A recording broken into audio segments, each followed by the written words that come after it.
Good morning. Happy Friday, everyone. Thank you for joining me here in my kitchen. My name's Amanda. If you don't know who I am, it's Friday, and we just love Fridays here in our house. It's Friday family movie night.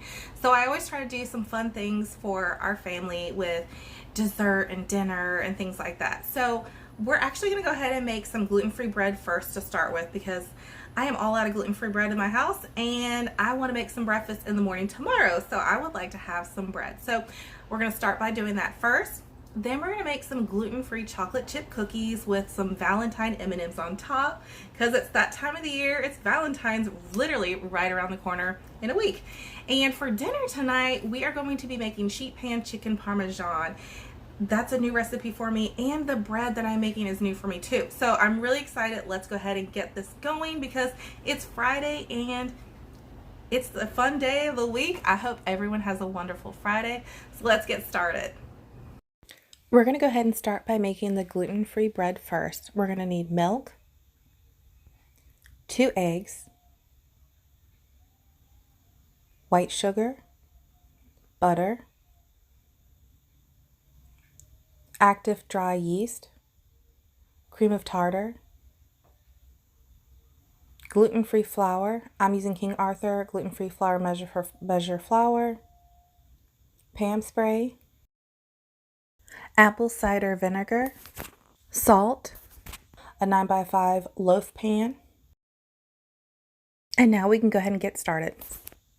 Making the gluten-free bread, we're going to be using my KitchenAid stand mixer, and we're going to use a flat beater, which is really good for using when making quick breads. And we're going to go ahead and put this on, and we're going to get started with all the ingredients that we're going to be adding to this.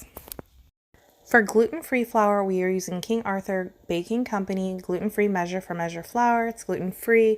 It's one of my favorites, and we're going to need 3 cups. And we're going to go ahead and directly pour it right into the glass bowl for the KitchenAid mixing stand. We're going to need 2.5 teaspoons of active dry yeast. I like getting the active dry yeast in the jar. 1, you get more of it. 2, it's a better price compared to the little packets that are individually. This is perfect. A 1/4 teaspoon cream of tartar.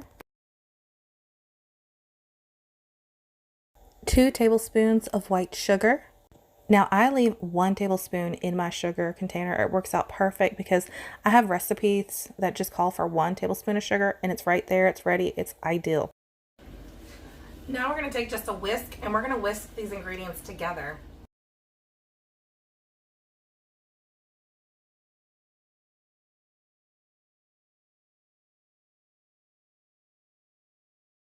Now we're going to need 2 teaspoons of salt.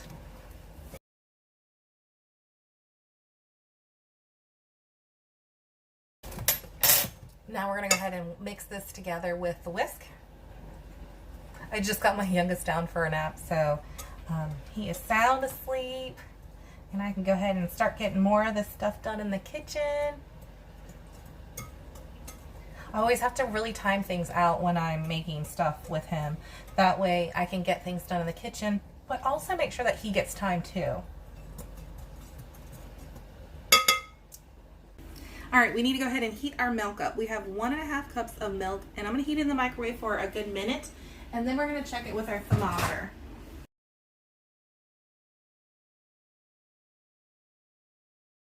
I'm using a digital thermometer to check it. That way it makes it really nice and easy. I really love having a digital thermometer in my kitchen. I remember I used to have the older ones, which I still have it.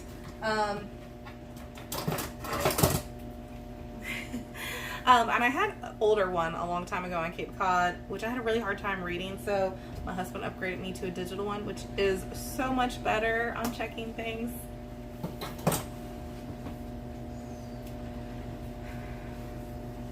We've got 20 more seconds left. All right, it's done. Let's check how the temperature is. In the recipe that I'm using, it says that it should be about 95. We're reading around 101. I think we should be good.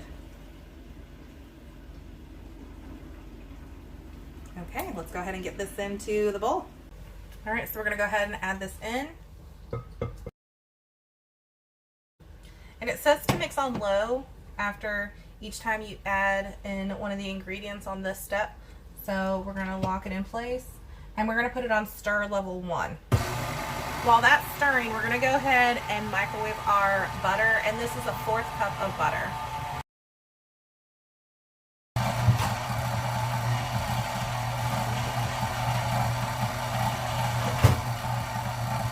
I'm just gonna let the butter cool down, and we're gonna go ahead and add our 1 teaspoon of apple cider vinegar, and we're gonna add that directly into here.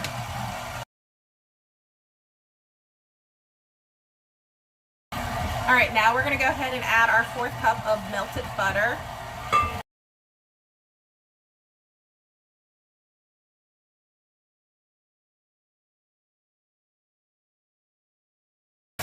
Now we need 2 egg whites,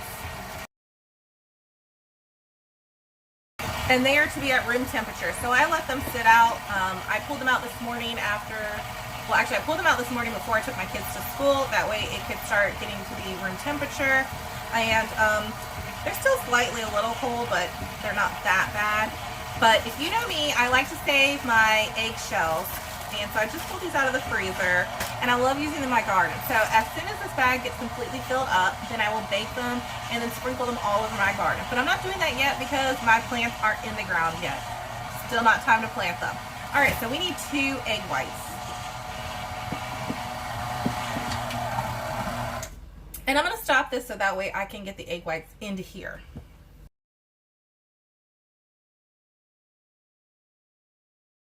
Now I'm going to save the egg yolks, so when I make breakfast tomorrow, I can just add those right on into breakfast. And this is really messy. I'm actually going to go wash my hands because I got a lot of the egg yolk on my first round of doing that egg. So I'll be right back.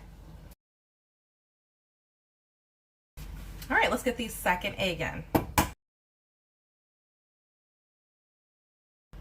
This one worked out a lot better. And in go my eggs. Just the eggshells. All right, be right back.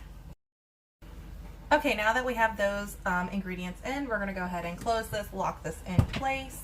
And we're gonna turn it on, and I have it on stir right now. Let me just clean up some of this stuff on my counter, and I'll be right back. All right, I'm gonna go ahead and scrape down the sides. Let me show you what that looks like. So just scraping down the sides. That way when we go to mix again, we have all this down in the bottom ready to go. I'm really excited about trying this out. I'm always down for trying some new gluten-free recipes, especially when it comes to bread. Gluten-free bread is really good if you can find a great recipe. We're gonna go ahead and close it back up. We're gonna hit it on lock, and we're gonna do medium-high speed for 3 minutes. I am gonna go over about how to proof gluten-free bread. It is a lot different than regular wheat bread. I like to bake a lot of wheat bread recipes for my family because they're not gluten-free, and when I do that, I proof it in the oven. But for this recipe, I highly recommend just proofing it on the kitchen countertop. Okay, a 3-minute timer just went off, so let me show you how it looks. How it looks.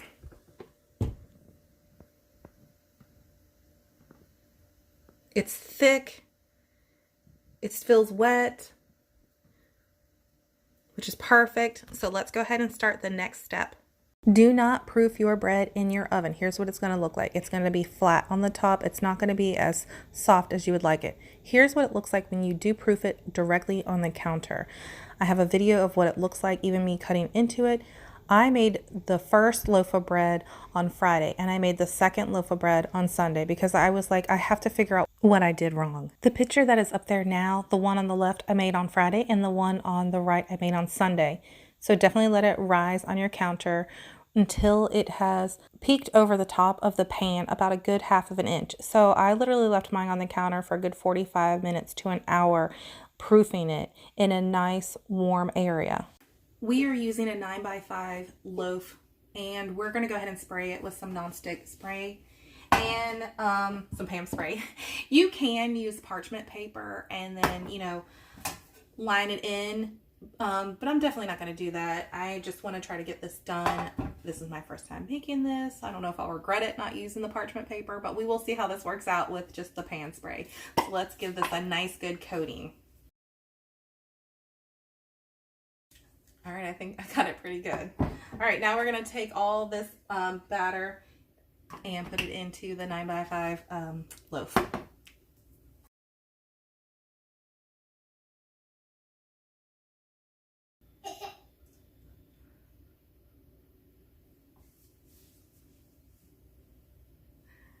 Okay, he just woke up from his nap. I will be right back.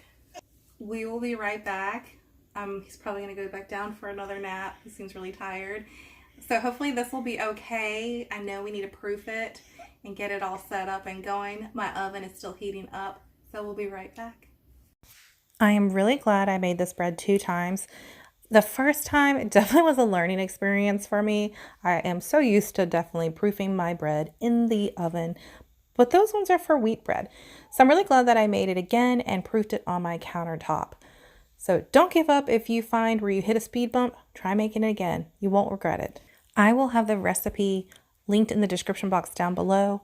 And the person that made this recipe has so many great helpful tips also on her recipe as well. And I missed reading that one about do not proof it in the oven. But definitely try this recipe. They did a great job on it. It's really tasty. So now I'm wetting the spatula so we can smooth out the top. This loaf of bread is perfect. I really like how this one did not call for honey. Some of my other gluten-free recipes have called for honey and it just makes it really sweet. This is perfect for a sandwich bread, especially if you want to do tuna or deli. It's perfect. Now that we smoothed out the top to our loaf, we're going to go ahead and take plastic wrap and we are going to lightly oil the plastic wrap. You can use a brush or just pour the olive oil directly on top and then just use your fingers and rub it on. Either way is perfectly fine. And then we're going to go ahead and put the wrap lightly on top of the loaf pan. So when I made the bread on Sunday, I did all the steps here, but did not proof it in the oven. I proofed it on my counter space in an area that was warm. And I know that the recipe says 30 to 45 minutes until it's about 150% of its original size. But I let mine proof on the counter for a good 45 minutes to an hour because it wasn't where I wanted it to be. It wasn't as warm as I thought it was maybe in my kitchen, but I mean, here you can see it's proofed up above. I mean, even proofing it in my oven, it was over the top, but you definitely want to make sure that it goes up over the top for like a good 1/2 inch. Now preheat the oven to 375 degrees and remove the plastic wrap. Now in the notes it says to use a sharp knife to the top of the loaf of the bread about a 1/4 inch deep. The first one I did that. The second time I made it I did not do that. So use it as your judgment if you want to do it or not. I definitely did not do it on the second one and it was beautiful how it turned out and the taste and how fluffy it was, even how fluffy it was, a nice texture for the next day. Here you can see how the top looks when I cut it, and also on the side you can see that even when I proofed it in the oven it did go 1/2 inch over top, but again I would definitely recommend letting it rise on your countertop. Our oven is ready. We're going to go ahead and put the bread in. We're going to bake it for 45 minutes to an hour. At the 45-minute mark you're going to want to check the inside of your bread with a thermometer to see if it reaches 195 degrees. When it does, you're definitely going to want to take it out. Now that our gluten-free bread is in the oven, let's go ahead and start on the gluten-free chocolate chip cookies with Valentine M&Ms. You're definitely going to need some Valentine M&Ms. We're going to use our KitchenAid stand mixer. We're going to need salt, baking soda, 2 eggs. I brought these out in the morning before I took my kids to school. Butter that's at room temperature and softened. Took those out as well. You're going to need some baking powder, some chocolate chips, mini chocolate chips, some vanilla extract,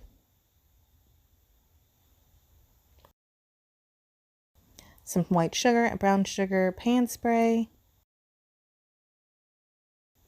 and you're also going to need some gluten-free flour. I'm using King Arthur gluten-free measure for measure flour.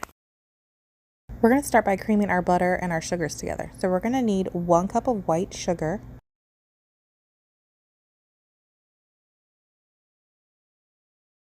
Now we're going to add 1 cup of brown sugar. Now you're going to take 1 cup of softened butter. I will say that it does make a huge difference for these cookies when the butter is room temperature and nice and soft. I have tried where you microwave to speed it up so it is soft, but it does make a huge difference on how soft and fluffy the cookies are after they're done baking. So trust me, definitely let your butter sit out at room temperature. It does make a huge difference for these gluten-free cookies.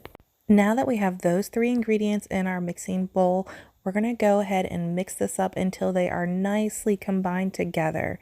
It's going to make like a cream kind of texture, and that's what you want.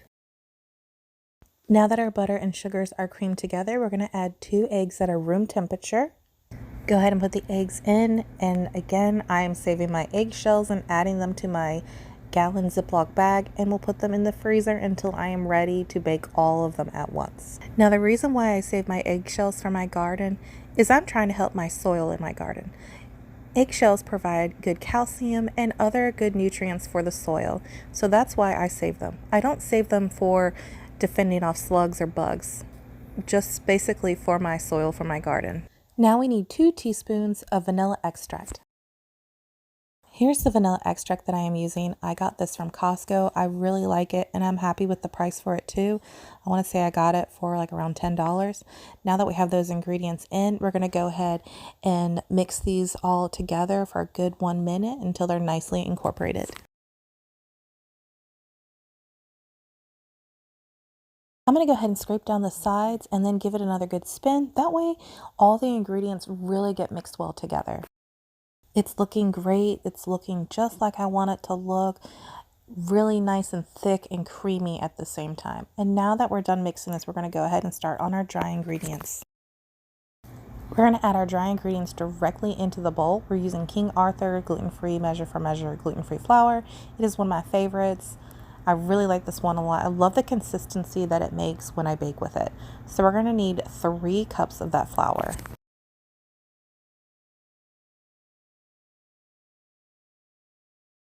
Add 1 teaspoon of baking soda.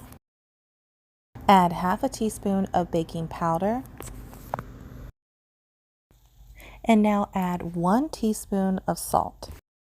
Now that we have all the ingredients in, we're going to go ahead and mix this nicely together until it's nicely combined. And once it's nice and smooth, we're then going to go ahead and add in our chocolate chips. Scrape down the sides as needed so that way it all is incorporated together.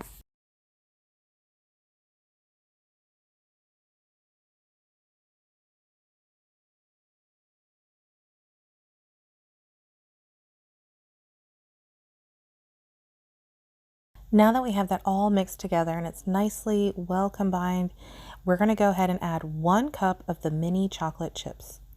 Now you can add 2 cups of the mini chocolate chips or just add 2 cups of the bigger chocolate chips, but I really love to mix mine up and use 1 cup of the mini and 1 cup of the regular size. That way it makes a total of 2 cups.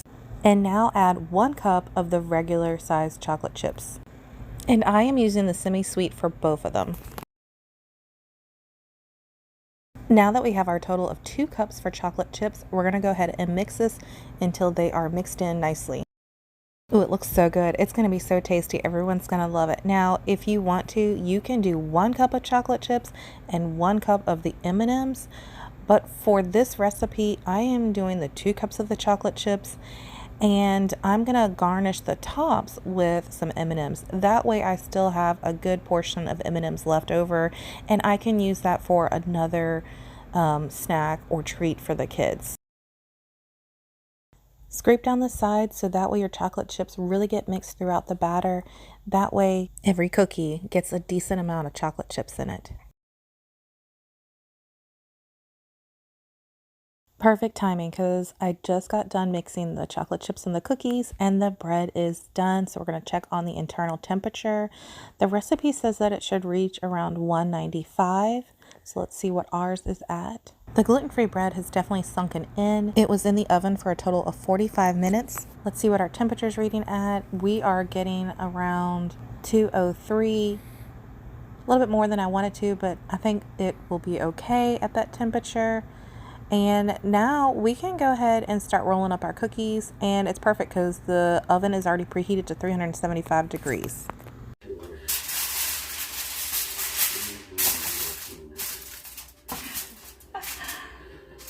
Oh, look how cute you are. I love my little helper in the kitchen. Now I have a galley kitchen and it's small, so I am using 2 cookie sheets and I'm stacking them on top of each other and lining them with aluminum foil. That way I can do one with cookies on it and then start working on the next one. This way it helps me so I can control how much space I have so it doesn't get so overwhelming. Not only is he my little helper in the kitchen, he is so ready to try these cookies. We're going to go ahead and spray our aluminum foil with some Pam spray. Spray it nicely so that way the cookies don't stick. Now you can use parchment paper if you'd like. I love using aluminum foil with mine. Okay, now it's time to start rolling some cookies. I'm using a good spoon size of the cookie dough and I'm just rolling it into a ball and I am not flattening them out. I'm going to put a good 10 cookies on this tray and space them out evenly. That way they have enough room and they don't touch each other when they're baking. Okay, so we're going to go ahead and put 3 M&Ms on each cookie and you're going to slightly push them in. Now, I know I said do not flatten your cookies. Try to keep your cookies still round, but just push the M&Ms in.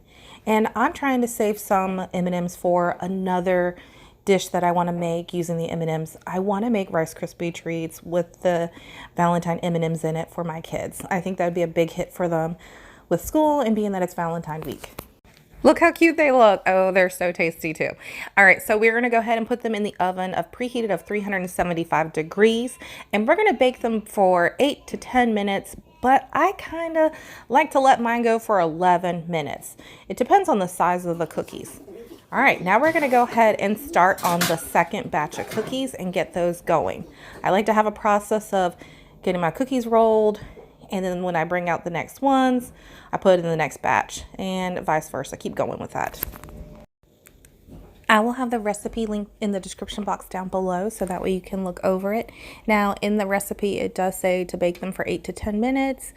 I like doing mine for 11 minutes. You do start to learn what type of cookie you like after you've baked one for many times. This one I make a lot. I love using this cookie recipe when I make cookies with my kids for Santa Claus. Yeah. But we make that with wheat flour because everyone else in my house is not gluten-free but me. So those cookies we make for Santa Claus with wheat flour, and it's just such a perfect recipe. I've been so happy with it. Everyone that I've made this cookie for has been really happy with it as well. It's so soft. It's just so moist, and oh, all the chocolate chips in it. It's just so good. Yum, yum, yum, yum. Now that the second ones are rolled up, it's time to go ahead and put some more M&Ms on top, and I'm going to wash my hands. And then, of course, my youngest, he's going to want some M&Ms too because he just loves M&Ms. They good? Yum. Yum. You think your brother and sister are going to like these? These cookies also freeze up very nicely, and then they bake perfectly well from being frozen. So what you're going to do is roll them up, put the M&Ms on top, put them in your freezer just like this on the cookie sheet so that way they don't freeze together. And then once they're frozen, put them in a Ziploc bag, and they're good for up to 3 months. While we're waiting for the cookies to bake in the oven, we're going to go ahead and pull the bread out of the loaf pan, and we're going to let it cool. That way it's a little bit cooler before we go ahead and cut into it. I did love how easy it was to get the loaf out of the loaf pan. There was no issue. And you know how I was saying earlier, I was like, oh, do I use parchment paper or just use the spray? And the spray worked perfectly fine. It has now been 11 minutes and the cookies are ready to come out. They look perfect and smell amazing. They're going to be so soft. It's going to be so awesome. Now we're going to go ahead and put the second batch into the oven for 11 minutes. Look how tasty these cookies look after baking for 11 minutes in the oven. They are just so perfect, soft and gooey, full of chocolate. They are definitely a must to make if you're gluten-free. Here's how much batter we have left. I like to let my cookies rest for at least 5 minutes before I transfer them. You can transfer them to a cooling wire rack. I like to use a plate because I am very limited on space in my kitchen, and it's perfectly fine. So what I like to do is put a few down on the plate because the plate's cold, and then it starts to harden up a little so that way they don't break apart easily. And then I could just continue to layer them on top once, the 5 minutes have reached, letting the cookies cool. The cookies turned out so good and tasty. Of course, my little one just really wants the M&Ms from them.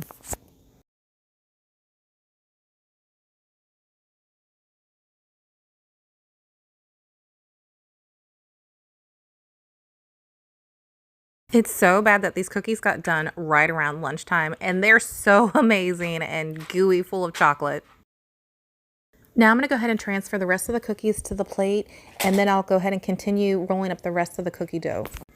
We had very little cookie dough left, so there's not a lot going on this tray, so you can space it out accordingly. Just make sure that they don't touch.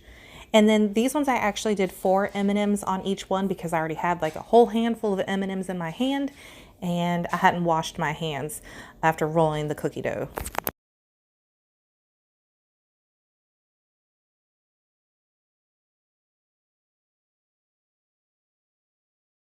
Second batch is done, and now the third batch has gone into the oven. They are just so soft and so gooey, full of chocolate. They are amazing. I know that the 2 other kids are going to be so excited when they get home from school and they get to have chocolate chip cookies with M&Ms on top. That's going to be a huge, big treat for a Friday family movie night for them. He has been such a cute little helper in the kitchen with me. All he wants are those M&Ms from the cookies. He doesn't want the cookies. He just wants those chocolate M&Ms, and that's it. And he'll be so happy.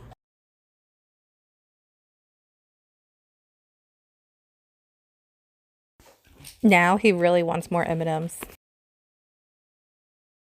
All the cookies are done. We let them rest for a while. Now we're going to go ahead and transfer them all to the plate. They're all nice and cool. My youngest, he wants to just grab the cookie so he can eat all the M&Ms of his liking. So we're just going to get all the cookies on the plate.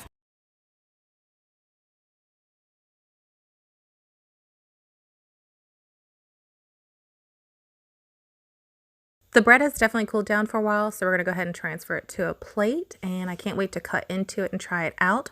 I wish the bread definitely rose a little bit more than it did, but that's okay. I'll definitely have learned from it. The cookies turned out amazing, like always. They're my favorite to make, and everyone else loves them too. And we're going to go ahead and cut into the bread. It is really hard cutting into it for the crust, but the inside is so soft and fluffy. The only downfall about this one that I made on Friday is that the next day it was really hard, and I was really sad about that. So that's also why I went ahead and made another loaf, because I was determined to get that loaf to be perfect. The recipe was amazing sounding from reading it, that the person wrote about it. And again, I will have the recipe link in the description box down below so you can check it out. I really do like the flavor of the bread. The second loaf turned out amazing. Okay, so I'm gonna go ahead and try the gluten-free bread. It's really soft. The crust is hard, just like it had said in the recipe, but the inside is really soft. So let's go ahead and give it a try.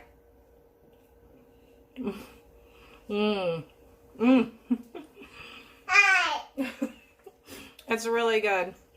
I definitely want to try it next in my bread machine. That way when I have to get my little one down for a nap and things like that, it's helping me out in the kitchen. So I'm going to try it that way as well. But this is really nice and tasty and very soft. So I'm excited to have this one tomorrow with breakfast. It's dinner time, so we're going to go ahead and start on the gluten-free sheet pan chicken Parmesan, and we're going to need wheat pasta for my family members and gluten-free pasta for myself. We're gonna need salt and pepper, granulated garlic, mozzarella cheese, 2 eggs, olive oil, Parmesan cheese. We're using panko, which is gluten-free. This stuff was amazing. My mom got this for me, so I was really excited to try this out. I am really excited to try using this panko in this recipe. My mom got this for me so we could make a dish together, but it just got so busy we never were able to make that dish, so I thought let's use it in this recipe. You can use a fresh lemon or lemon juice. I am using lemon juice. I'm also using homemade pasta sauce that I made, and also some tomato basil garlic pasta sauce from Walmart, and also my gluten-free flour by King Arthur measure for measure, and 2 boneless chicken breasts. So let's go ahead and get started because everyone's hungry. You're going to need 3 bowls that we can put stuff in, so you can dip the chicken in one, put it in the other, and then the next one. We're going to start with the first bowl, and for the first bowl we're going to do flour. We're going to use gluten-free flour, and you're going to need 1/2 cup of it.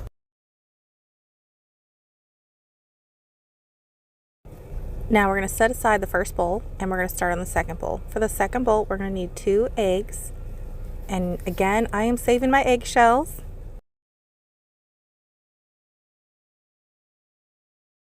Now you need 1 teaspoon of granulated garlic. Add 2 tablespoons of water. And then lastly, add 3/4 teaspoon of salt. And we're going to go ahead and mix this all together. Now this is optional. This is a personal preference. You can add some pepper here if you'd like as well. Now we're going to go ahead and start on the third bowl. And we're going to use some gluten-free panko. In the recipe, it actually calls for 2 cups of it, but I'm only using 2 chicken breasts that I butterflied. So we're going to only use 1 cup of panko, and it is gluten-free, and it was really nice and tasty with this combo that they did. We are now going to need a 1/4 cup of Parmesan cheese. Again, I have modified my portion for this because I'm only using 2 chicken breasts. Then you'll need 2 tablespoons of olive oil. Now we are going to mix all this together. There was a chicken dish that I made a few months ago, and someone had commented using this type of mixture, using the panko, the olive oil, and the Parmesan cheese, and I'm really excited to try this out. You're going to need a baking sheet. We're going to line it with aluminum foil, and we're going to spray nicely with some pan spray. As you can see, I also have my dipping station ready where the bowls are in order of how I'm going to put them in each bowl, and also set the oven to 450 degrees.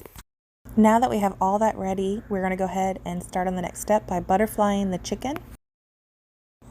Just butterfly your chicken and remove any pieces that you can that are fat or just won't cook easily when you are cooking this. I like butterfly my chicken because then it cooks nice and even, and it's also perfect for my family.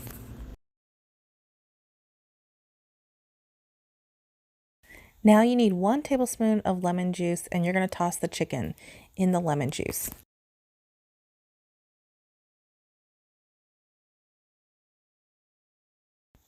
Now we're going to go ahead and start tossing our chicken in our station. Make sure you set up your bowls easily so that you can easily go step by step. So we're going to start with the flour mixture first, then go ahead and put in the egg mixture, and then we're going to put it in the panko mixture.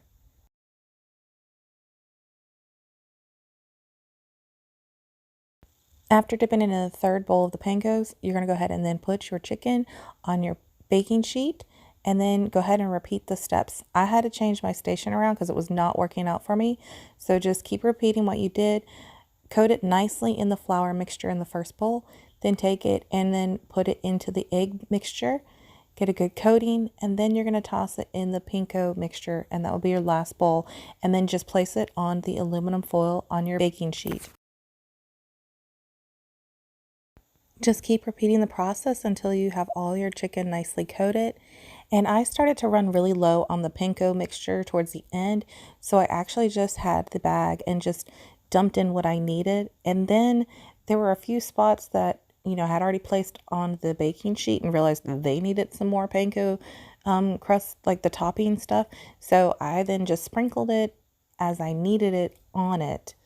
So, just keep an eye out for that, because that way then you don't have any like bare spots on the chicken. And that way it's all nicely coated. Our chicken is done and ready to go. I could put it in the oven, but I'd like to go ahead and start getting some other stuff set and ready to go, because that way then everything is done all at the same time. So I'm going to need 2 pots, one for gluten-free pasta, one for wheat pasta, and then one for making the pasta sauce. So we're going to go ahead and start getting the stuff in for the pasta sauce. Now you can use any type of pasta sauce you'd like. This is a preference. I'm finishing up this jar that I had used for a snack for the kids. I just want to use it up, that way I don't waste it. And I'd probably say it's about a little over half a jar.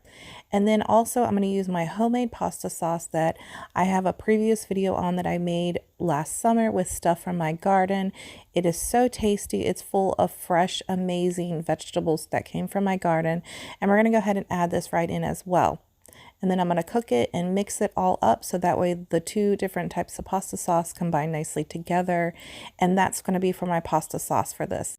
I love making my homemade pasta sauce and freezing it in my freezer. It works out perfect, because then that way I have more shelf space in my pantry instead of canning my own pasta sauce. This works out perfect. It also saves me a lot of money by making my own pasta sauce, and I'm all about saving as much as I can when it comes to groceries, because groceries have gone up a lot and it can be really challenging trying to figure out those meals for your family. So this works out really nice, making my own pasta sauce and freezing it. Everything is ready. Oven's preheated. I have the water on for pasta. The pasta sauce is heated up. We're going to go ahead and put the chicken in at the preheated oven of 450 degrees, and we're going to bake for 12 to 18 minutes until the temperature reads 165. Our water's come to a good boil, so I'm going to go ahead and get the wheat pasta in for my family, and then I'm going to go ahead and wash my hands. So that way when it's time for me to do my gluten-free pasta, my hands are ready to go. Now my water is ready for my gluten-free pasta, and I didn't realize, but I actually grabbed fettuccine gluten-free pasta at the grocery store a few weeks ago. I thought I got just regular pasta, but it'll be perfectly fine. It will be a different type of, thickness for the noodle, but it'll still work out. And it's still gluten-free, which is what I wanted. I am using a block of mozzarella cheese. It's an 8 ounce, and I'm going to go ahead and shred it. You can use already pre-shredded mozzarella cheese if you'd like. Our pasta sauce is done and ready to go, so I'm just going to turn this off. And now we're going to go ahead and add 2 tablespoons of Parmesan cheese to the mozzarella mixture, and we're going to toss it in so it's all mixed well together. Now this is optional, but you can add a pinch of parsley, and that's what I'm going to do. And then I will go ahead and mix it all nicely together.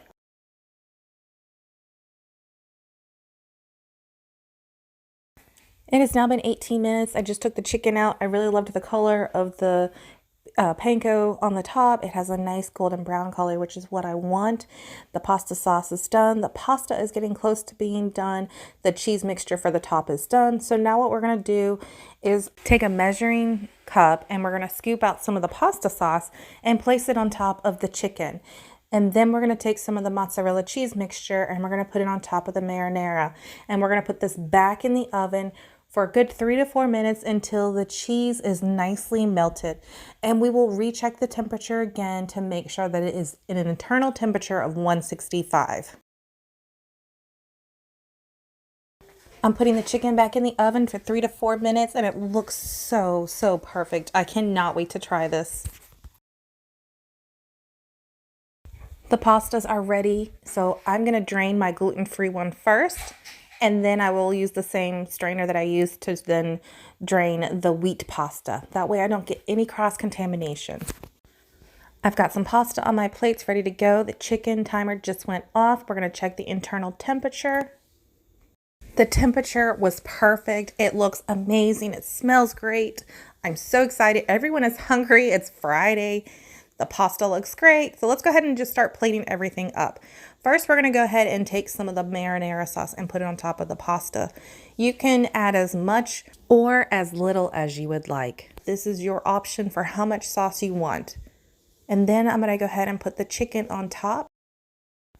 Here's how it looks. The bigger plates are from myself and for my husband, and I made 2 smaller plates for my children.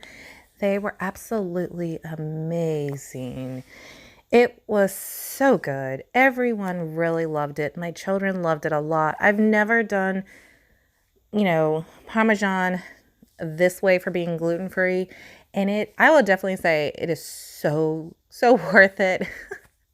Everyone was really hungry and ready to dig in. So this is how our dinner turned out. It was fabulous. It was full of flavor. It was really tasty. Everyone loved it. Loved the melted mozzarella cheese on top. Everyone loved the panko crust on the chicken. It was definitely mouth-watering, full of flavor. Amazing dinner for our Friday family movie night. And the bread was really good. I'm really happy with how the bread turned out the second time and not proofing my bread in the oven. And the cookies were amazing for our dessert. Of course, we snacked on some too during lunchtime and then also when the kids got home from school. So it definitely was really tasty. But the chicken, oh, look how nice and soft this chicken looks when I cut into it. It's so perfect. It was amazing making all this. And thank you for everyone for watching. I hope you guys enjoy what I make, and I hope you guys also had a wonderful Friday night. We finished our Friday night off with some ice cream and some cookies with the ice cream, which was a big hit. Everyone really loved it. And again, thank you for watching, and please subscribe. I hope you guys really enjoy what I make, and while watching, it is so much fun cooking and sharing everything that I make. So please subscribe and have a wonderful day. Thanks, guys. Bye.